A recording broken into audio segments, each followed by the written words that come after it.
The case begins with a routine traffic stop in northwest Arkansas. Hello. Hello. I'm Officer Tucker with the Christina Osornio is running an errand for her job. She does not know that she's going to jail yet. The 35-year-old mother is arrested on an outstanding warrant in a misdemeanor case. On the way to the jail, an officer asked where she was born. Christina, where were you born? Mexico? Osornio says she's a lawful permanent resident who's lived in the United States since she was 3 months old. Despite her legal status, records show she spent several days at the Benton County Jail on a U.S. Immigration and Customs Enforcement hold before she was released in September. I got targeted just like everyone else is at the moment with everything going on.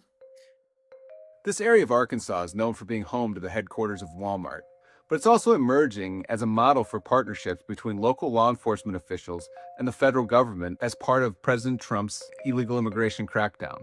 The AP analyzed ICE arrest data, jail records, police reports, and interviewed scores of local residents. More than 450 people were arrested by ICE at the Benton County Jail in the first 9.5 months of this year. Most of those arrests were made under the county's so-called 287G program, named for a section of immigration law. The county accounted for roughly 4% of the 7,000 arrests made nationwide under similar programs. The program allows deputies to investigate the immigration status of anyone who's booked at the jail. Those suspected of being in the country illegally can be held and turned over to ICE. Records show the program has led to the detention and deportation of some violent criminals, but it's also repeatedly turned misdemeanor arrests that begin with traffic stops into the first step toward potential deportation. Many local residents say they're afraid of racial profiling and are limiting their driving in the area. We have kids that are scared, that are not wanting to go to school because of the same reason, being afraid of coming home and their home being empty. Benton County officials were unwilling to talk to the AP about their long partnership with ICE, which has been championed by the county sheriff.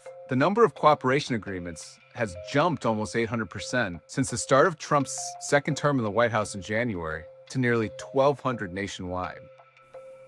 Osornio's family already had a run-in with ICE earlier this year in Benton County. Her husband and the father of their 5- and 3-year-old kids was deported to Mexico after months in detention. He had illegally come to the United States about a decade earlier. Records show he was arrested in a misdemeanor case, booked into the Benton County Jail, and turned over to ICE. It feels empty.